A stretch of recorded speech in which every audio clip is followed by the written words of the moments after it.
launch director. Launch vehicle is ready for launch. Launch vehicle is ready for launch. You have permission to launch. 2-3, we have ignition on the RS-68 main RS-68 and we have liftoff. And we have Launch Alliance Delta 4 Launch Alliance Delta 4 Heavy Rocket.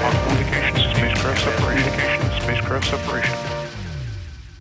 Good afternoon. I'm Andrea Lenhoff. Good afternoon. I'm Andrea Lenhoff, engineering leader at ULA and your host for the final Delta launch for the final Delta NROL-70 for the National Reconnaissance Office.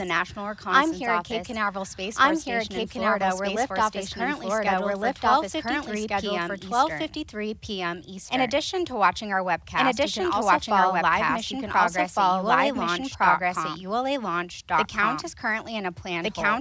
We have 2 planned holds in our launch count, which give our team additional time to resolve any issues prior to entering the terminal. At this time, the team is not working any issues, and we're proceeding towards an on-time live mission coverage will continue through payload jettison, which occurs about 6.5 minutes after liftoff. To tell us more about today's mission customer, let's go to ULA's Ben Chilton over.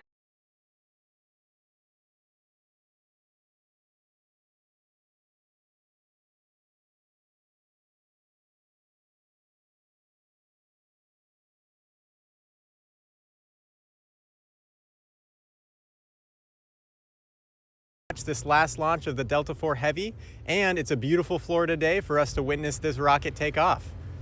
Today's mission is for the National Reconnaissance Office, or NRO. The NRO is the leader in developing, acquiring, launching, and operating the nation's intelligence, surveillance, and reconnaissance satellites to secure and expand America's advantage in space. The NROL-70 mission will strengthen the NRO's ability to provide a wide range of timely intelligence information to national decision makers, warfighters, and intelligence analysts to protect the nation's vital interests and support humanitarian efforts worldwide. Back to you, Andrea. This is the 16th and final flight of the Delta IV Heavy rocket and ULA's 160th launch. Here's more about this heavy lift rocket. Designed by ULA's engineering team and built by our skilled technicians, the Delta IV Heavy rocket, once fully stacked, stands 235 feet and weighs 1.6 million pounds fully fueled. At the base of the rocket is the triple booster first stage, powered by 3 RS-68A engines, which together produce more than 2 million pounds of thrust at liftoff. Atop the center booster is the Delta Cryogenic Second Stage, or DCSS, powered by an RL-10B2 engine. Spacecraft are encapsulated inside a 5-meter diameter metallic tri-sector payload fairing. With production of the final Delta complete, the rocket travels from ULA's factory in Alabama to the launch site in Cape Canaveral on ULA's rocket ship. Once in Florida, ULA's launch operations team begins a series of events leading to today's countdown. The process begins by transporting and lifting the booster and DCSS onto the launch table at Space Launch Complex 37. Then, the encapsulated payload fairing is lifted and mated to the DCSS.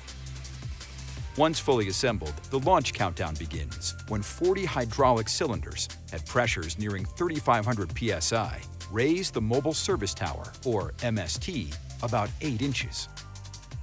The carriage transporter system then moves the MST to its launch position, approximately 345 feet north of the rocket.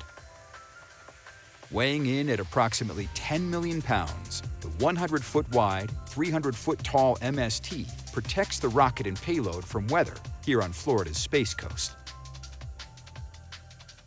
With the rocket on the pad, the launch team transitions to fueling and other final preparations.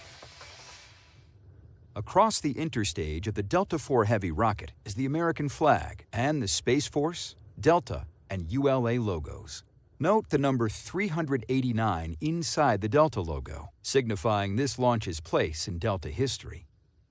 Additionally, on the fixed umbilical tower, we see mission artwork. Provided by the NRO, the art features a snow leopard, representing the NRO's quiet strength and providing an advantage to community, the nation, and its allies.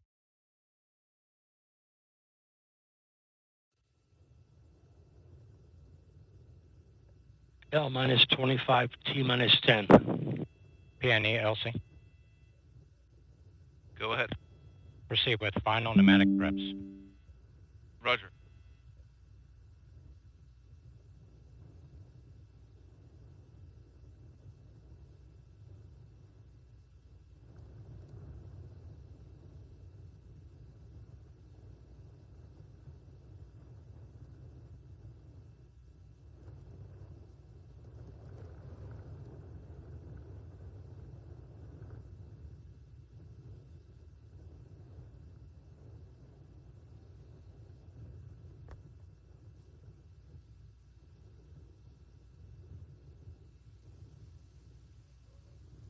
With this launch, we are remembering an NRO teammate.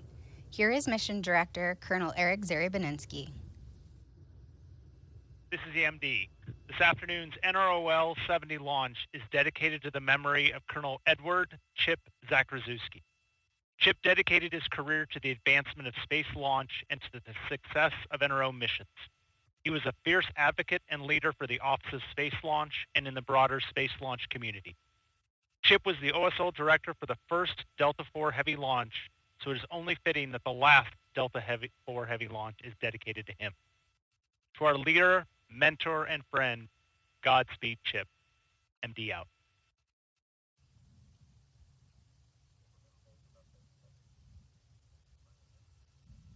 LC concurs. LD. LD concurs. MD. MD concurs. ABE, are you in a position to perform the task as the anomaly team has directed? Affirmative. Roger.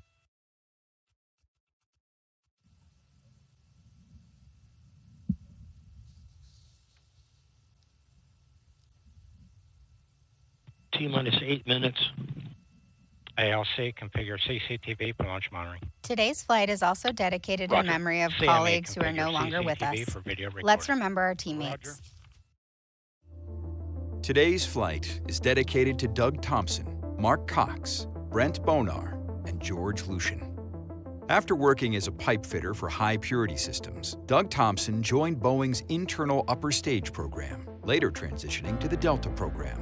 Doug supported many Delta rockets and facilities during his career, including Delta vehicles launching from the Cape's Slick 17 and Slick 37 and Vandenberg's Slick 6, in addition to solid rocket booster and payload facilities and the machine shop. In his personal time, Doug and family traveled throughout Florida and Georgia, enjoying his passion for motorsports, including drag racing the '63 Corvette he built himself. He will be missed. As a U.S. Army veteran, Mark Cox began his aerospace career in 1984 at McDonnell Douglas, then Boeing, and eventually ULA. Following his transfer from ULA's Pueblo site to the Decatur, Alabama factory, Mark was instrumental in establishing the metrology lab there and in standardizing measurement and test equipment calibration across all ULA sites. He was respected by his peers throughout the industry and developed many personal relationships over the years, always resilient and positive. Mark encouraged his teammates to face adversity while continuing to care for others. He will be greatly missed. Godspeed, Sergeant Cox. Brent Bonar joined Aerojet Rocketdyne as a space propulsion mechanic in 2006 and contributed to the safe delivery of nearly every RL-10 engine through his last mission, NROL-68, in 2023. A loving husband, Brent was also a tireless volunteer, deeply committed to helping others, including 3 trips to the Bahamas in 2019 to support residents following Hurricane Dorian. This effort led Mark to logging more than 600 volunteer hours and being recognized as Aerojet Rocketdyne's 2019 Volunteer of the Year. Brent was kind and generous and a role model to many people. He will be missed. George Lucian began his career in 1960 as an electrical systems engineer with the General Dynamics Corporation, following his time at the University of Nebraska, where he earned a bachelor's degree in mathematics. In 1964, after working at the General Electric Company on the Apollo program, George began a new chapter at the Goddard Space Flight Center, followed by a move to the Kennedy Space Center. During his NASA career, George was an engineer, branch chief, division chief, and assistant launch manager, all in support of NASA's Expendable Launch Vehicle Services program. His career spanned 60 years and more than 400 launches. George was an invaluable team member, a mentor to many, and a true friend to all. T-minus 5 minutes.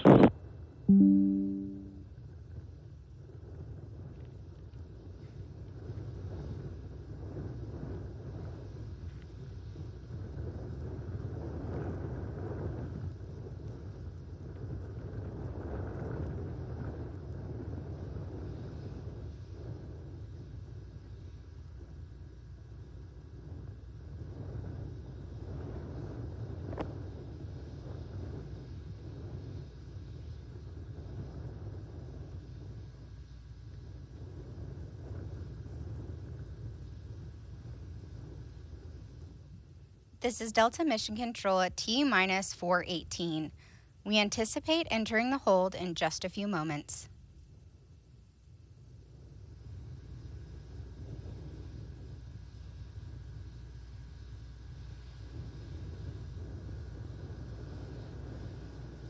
T-minus 4 minutes and holding. This is a 15-minute built-in hold. LC switch to not ready position.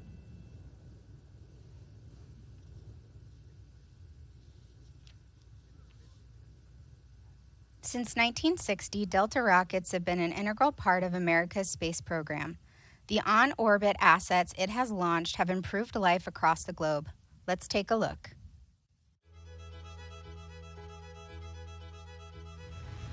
Following more than 60 years lifting historic missions to space and becoming a pillar in American rocketry, the Delta program is coming to a close with its final launch. Here's a look back at some of the groundbreaking firsts and iconic missions launched on Delta rockets. Delta quickly established its record of excellence in the 1960s, launching ECHO, the world's first communication satellite, Tyros, the first space-based weather observatory, and NASA's Pioneer and Explorer scientific spacecraft.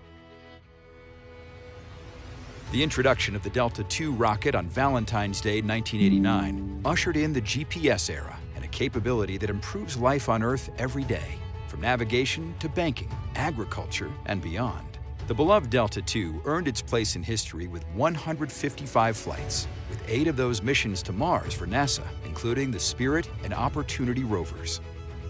The Delta program's commitment to vehicle improvement to meet customer needs culminated in the Delta IV family of launch vehicles with a wide range of increased capabilities.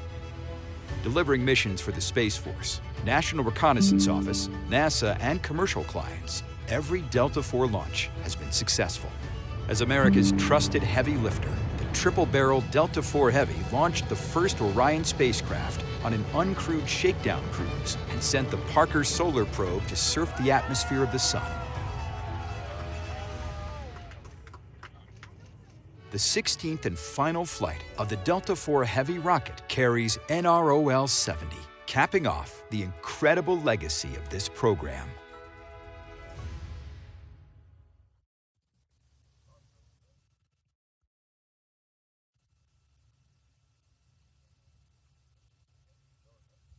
The Delta program has been an important part of many of our employees' careers. We recently spoke with employees about what the Delta rocket has meant to them.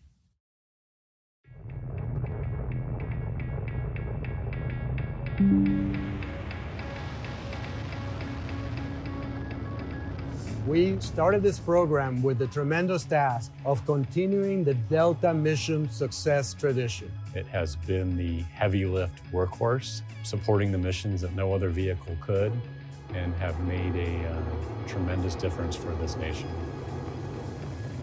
The assets that we launch with Delta are crucial to our warfighter and have really allowed us to sustain our capability, not only in space, but also just on the ground and keeping the entire world in a better place. That ability to impact the nation in what we can do, our technologies, as well as our reach into space. It's just an honor. There's no other way to say it.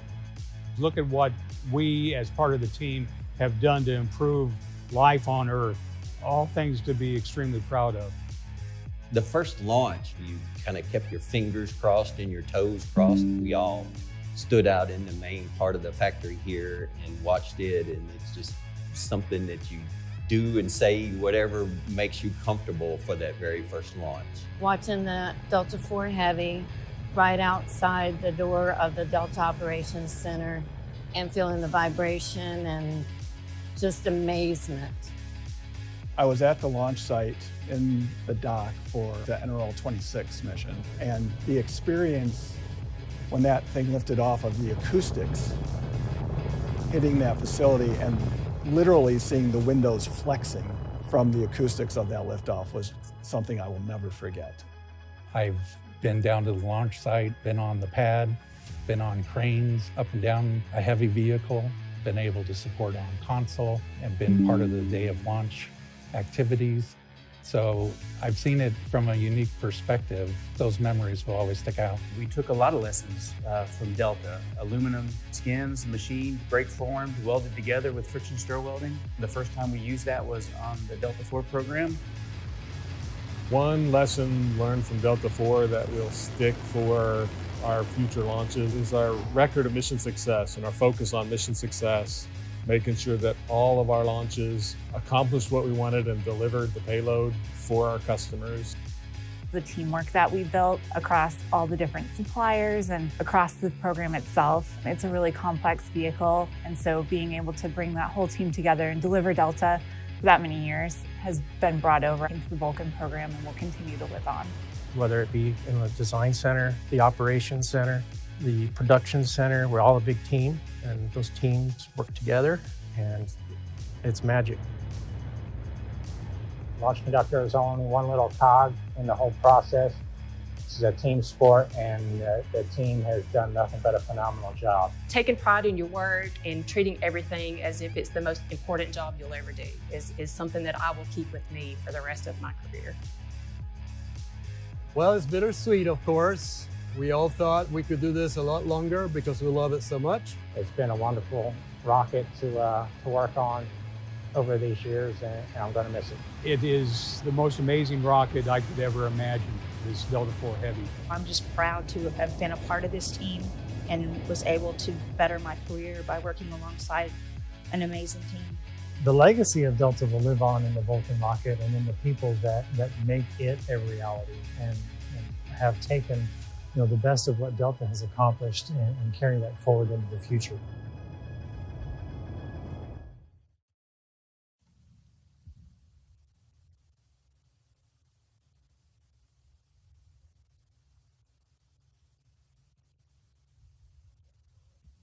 After liftoff, the Delta IV Heavy will head east from Space Launch Complex 37. Here's a look at today's ascent.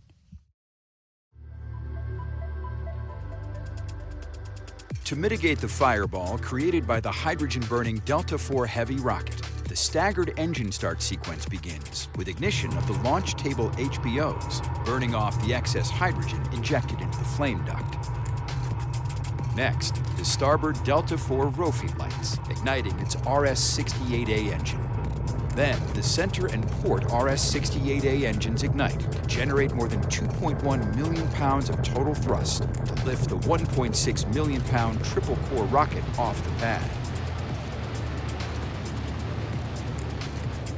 Shortly after liftoff, Delta begins a pitchover to attain the proper flight path while minimizing the pressure the vehicle experiences during flight.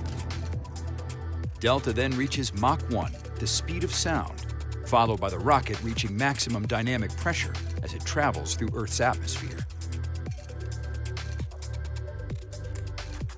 With propellant depleted in the port and starboard boosters, the engine shut down and the boosters jettisoned to shed their weight.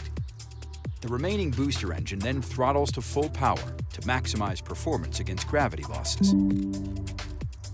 Once propellant levels deplete in the center booster, the engine shuts down and the booster is jettisoned from the second stage. The vehicle now weighs approximately 6% of what it did at liftoff. Following jettison of the center booster, the Delta Cryogenic Second Stage, or DCSS, main engine ignites. During ascent, NROL-70 is protected inside a 5-meter diameter metallic payload fairing. After traveling through the densest part of Earth's atmosphere, the payload fairing is jettisoned. The Delta IV Cryogenic Second Stage carries the last payload to launch on a Delta IV rocket to its final orbital destination, where it will begin its national security mission. As we continue the countdown to launch, let's head back over to Ben Chilton on the causeway. Thanks, Andrea. I'm currently joined by a number of people who are very excited to watch the last liftoff of this magnificent rocket. We're about 1.5 miles from Slick 37, and when we reach T0, it'll take about 8 seconds for the sound to reach us, though we'll already be able to see Delta lifting off the pad. Currently, the weather conditions look great for launch, but I'll pass it back to you, Andrea, for the Space Launch Delta weather forecast for today.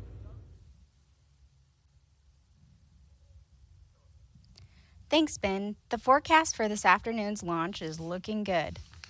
The probability of violating launch constraints is 10%.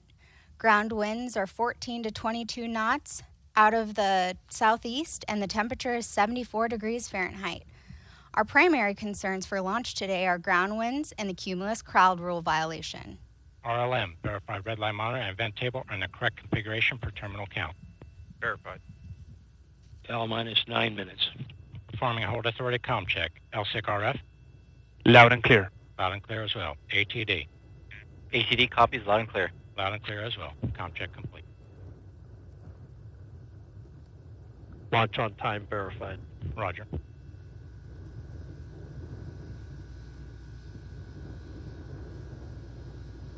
LC switch to ready position. All steps are complete prior to the status check.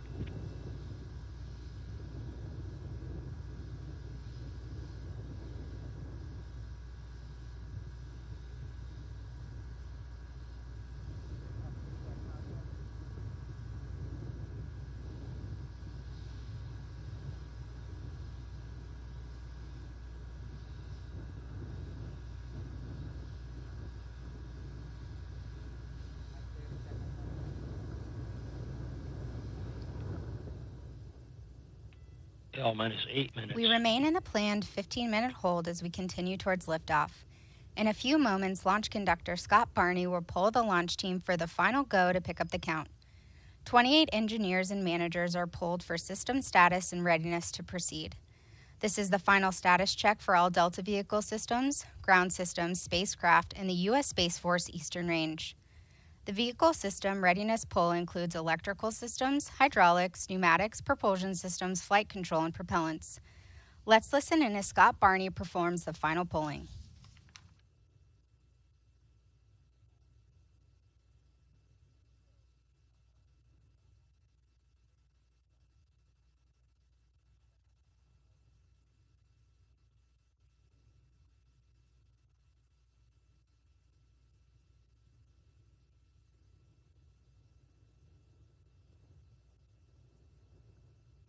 L minus 7 minutes.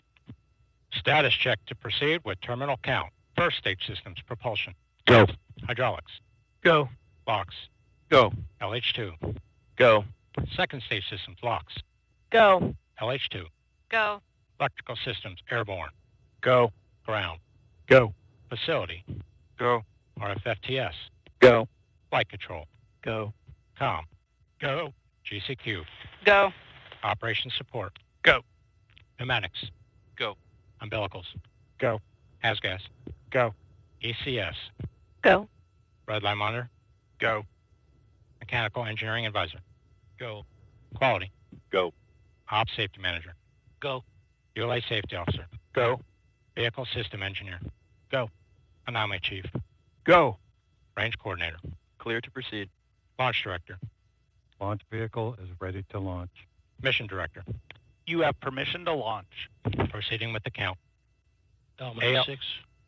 ALC verified T0 is set for 1653 Zulu. Verified.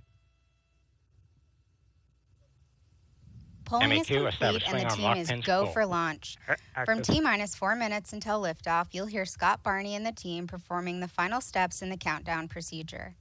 Several critical activities occur in the final minutes before launch, including verifying fuel tank levels and pressures in the 3 boosters and DCSS, in addition to arming the flight termination system. At T-minus 1 minute, the Range Operations Commander confirms the range is in a green condition for launch. At T-minus 15 seconds, the launch table HBOs at the base of the rocket are ignited to burn off excess hydrogen. At T-minus 7 seconds, the starboard engine is ignited. At T-minus 5 seconds, the port and center engines are ignited.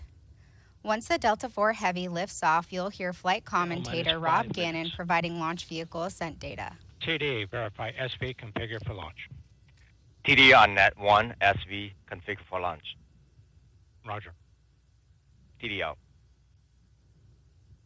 Swing arm lock pins pulled. Roger. All steps are complete prior to terminal count.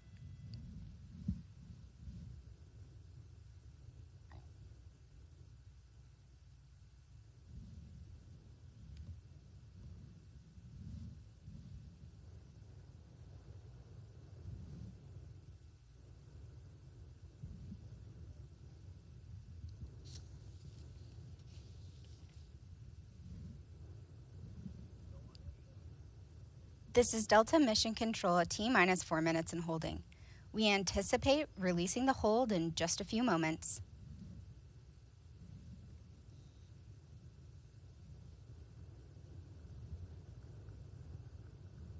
T-minus 4 minutes and counting. Minus 355. Ground pyros enabled. 350. The countdown clock is resumed and we are go for launch at 12:53 p.m. Eastern. With liftoff approaching, we're raising the volume on our launch team so you can hear the final preps taking place. Minus 332.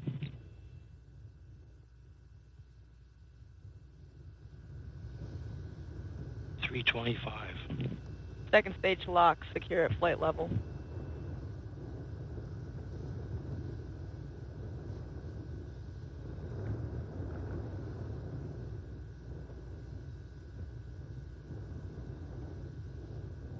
Minus 307.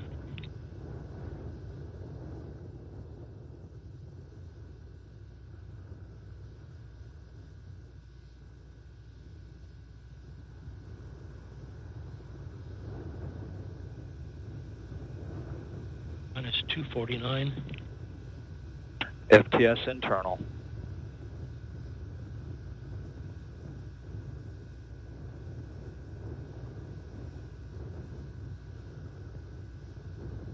CBC locks at flight pressure and flight level.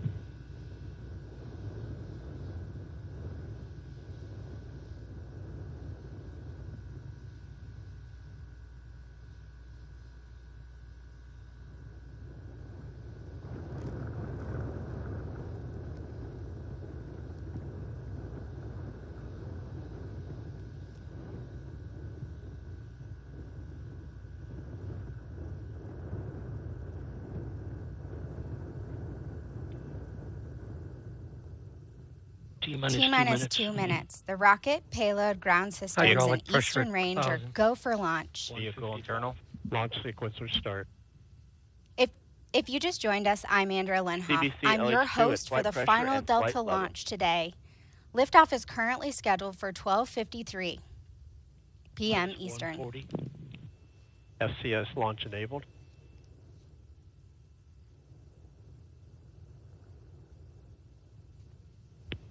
FTS armed.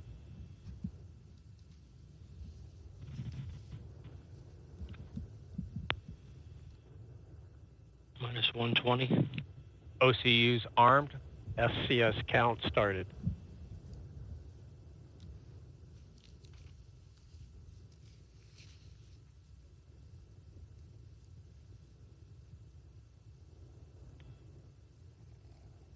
T-minus 1 minute.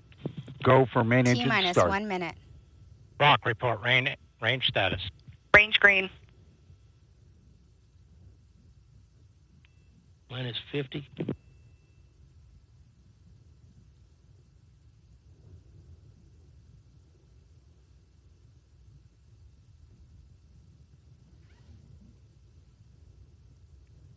Second stage LH2 secure at flight level. Minus 30. Status check. Go Delta. Go NROL-70.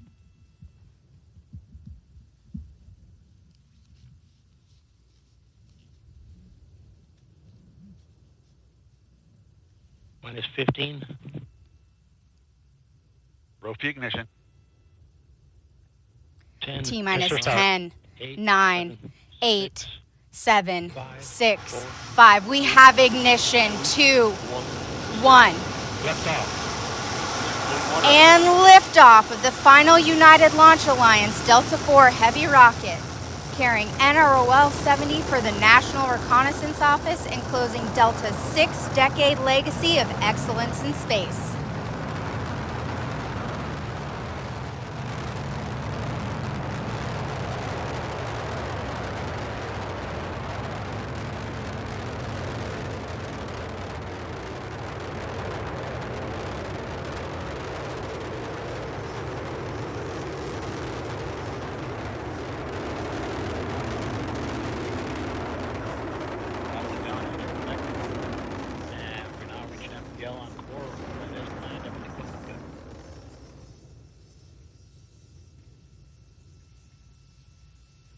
Is at min power level. Port and starboard strap-on still operating at enhanced power level. You are hearing the voice of Rob Gannon providing launch vehicle ascent data. Parameters look good. Flight control disturbances look good. And we have fired the isolation pyro valve on second stage reactor control system. First step in readying that system for operation. Continue to look good. And we've passed through Mach 1 and Mach 2. Normal strips there, everything looks good. All three boosters operating as expected.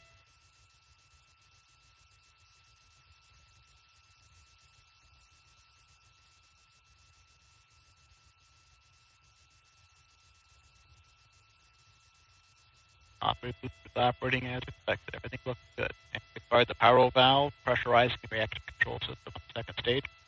Pressure's coming up. Everything looks good there.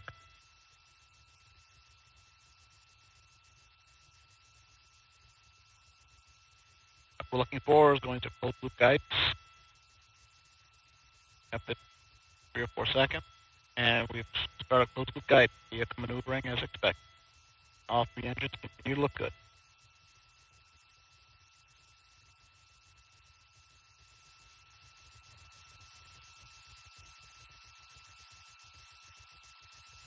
And we are 3 minutes to Corbico.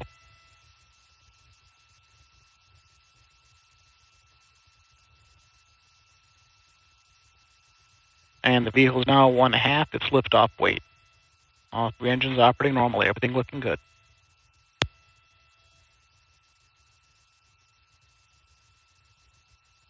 And the vehicle's now 29 nautical miles in altitude. 64 miles downrange, traveling at 5,300 miles per hour. Everything continues to look good. And we've just passed through the Kármán line, reaching 100 kilometers in altitude.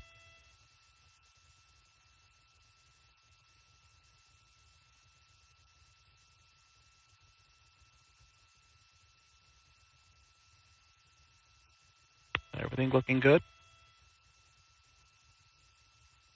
2 minutes to Corbico. Coming up on throttle down on the strap-ons.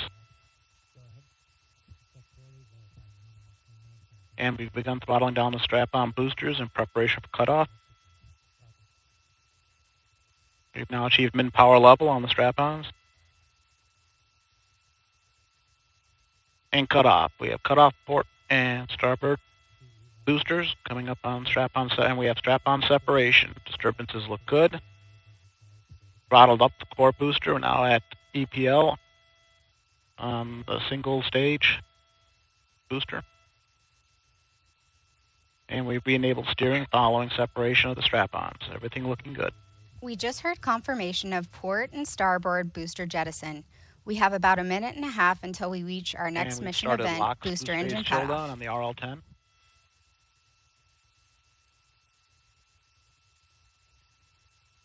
One minute to Corbico. Housing temps respond as expected on the RL-10, and we've started LH2 boost phase chill down.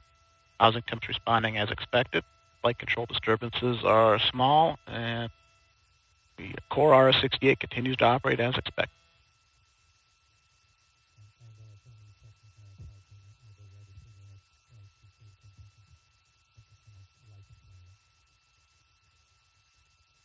About 20 seconds to our next mark event, throttling down the core booster in preparation for PICO.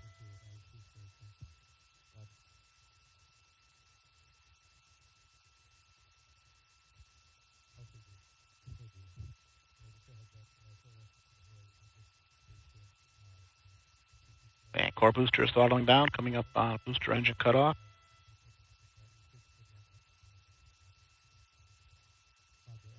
And we have PICO. Cut off on the booster, everything looking good.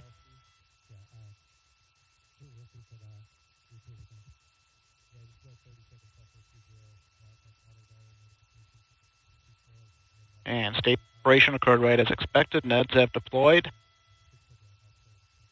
And we have pre-start, start, and full thrust. RL-10 is up and running normally. Everything looking good. Enabled steering of the second stage. Second stage operating normally. Coming up on bearing separation.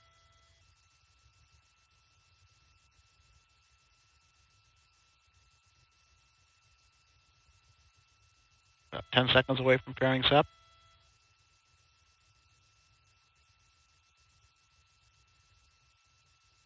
5 seconds to fairing sep, and we have fairing separation. Disturbances look good.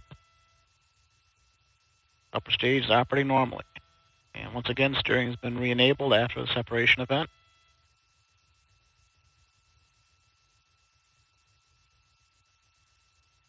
This is Delta Mission Control at T plus 6 minutes and 55 seconds. We just heard flight commentator Rob Gannon confirm the successful completion of the early phase of today's flight, and all systems continue to operate nominally. While the mission has just begun, we did just see liftoff of the last Delta rocket. Here's ULA President and CEO Tory Bruno. Well, good afternoon. A lot of you know that the Delta IV Heavy is, of course, the most metal of all rockets, setting itself on fire before it blasts into space. But I also want to talk about its tremendous contribution to our nation, to exploration, to national security. The Delta IV Heavy still today flies missions that no other rocket can fly. Soon Vulcan will pick up that mantle, and we're going to retire this venerable rocket that has made so much important work for our country. And I want to thank everyone who has been involved with the Delta IV Heavy. We have many employees who are here for the very first Delta IV launch, who are still here now for the last Delta IV launch to send off this great vehicle into its well-earned retirement. Thank you all. Hi, everyone. I'm now joined by ULA's Launch System Director, Bill Cullen. Bill, thank you so much for joining us today. Oh, thanks for having me, Andrea. We just saw a really magnificent launch for the last time. This has a little bit of a special meaning to you, is my understanding, because you started your career working on the Delta program. I did. So tell us a little bit about what this experience means to you. Well, so it is bittersweet, but it's very exciting, and it's a great evolution. And everything that Delta has done, Delta 2, Delta 4, Atlas 5 is being done better on Vulcan. And so this is a great evolutionary step. And it is bittersweet to see the last one, but there's great things ahead. So. It is. It's exciting too. I know you and I have worked on Vulcan for a long time. So it's exciting to see it, but bittersweet, obviously, to be the last one. This Delta Heavy configuration is obviously a fan favorite. I know you've seen the most heavy metal of rockets. So definitely a unique and cool configuration. What is it about the Delta Heavy that makes it so special? Well, so two things. It all boils down to the mission capability, so which is lift capability in many ways, and then on orbit. But the lift capability, the no solid motors, pure liquid, the 3 strap-ons, the slow, majestic liftoff. It It really is is just majestic. inspiring. Yeah. And there's nothing like it. It makes your heart go. I really felt it. Like, I feel like more than any other rocket launch, you really feel it in your bones and in the vehicle. So it's just such a cool thing to see, and kind of sad for it to be the last one. So speaking of last, let's talk a little bit about first. So earlier in January, we experienced our first Vulcan rocket. Went off pretty flawlessly, in my personal opinion, which is kind of a big deal for the first one. We also have an exciting time coming up with the first crew flight test coming up here very shortly, actually. So with all those firsts, we are looking at one of our lasts with the Delta configuration in the Delta Heavy. So what would you say was this program's greatest accomplishment? The greatest is hard to pick. Just pick one. So or a handful. so if you look at all the national security things, intelligence, the GPS constellation, everybody uses GPS, right? And the mapping capabilities. I mean, you want to know where you're driving. You want to see what your house looks like in satellite view. Everybody can do that in part because of the satellites. And every day, we use it every day, right? Every day it's touched all of us. Yeah, it's amazing. It's such a cool thing. I mean, working at ULA, just to be a part of that small experience that we have here, but know the huge impact that it has. I mean, just an exciting time. Yeah, we're enablers. We are enablers, and we work on rockets, which is really cool. Yeah. Well, Bill, that's all the questions that I have for you today, but I do appreciate you joining us, and just really thank you for being here for this exciting last, and looking forward to a year of firsts for us and many, many more coming here in the future. Absolutely, to mission success. Great. Thank you so much. Yep. Well, we're just about to log up here for today, but before we do, I do want to thank Ben Chilton and Rob Gannon for their support of today's broadcast. You can follow more about ULA and learn more about our rockets at ulalaunch.com. However, before we log off, let's look at one more majestic look of that last Delta launch, lifting off the pad for the very last time. Thanks for joining us. T-minus 10, 9, 8, 7, 6, 5. We have ignition. 2, 1. And liftoff of the final United Launch Alliance Delta IV Heavy rocket, carrying NROL-70 for the National Reconnaissance Office and closing Delta's 6-decade legacy of excellence in space.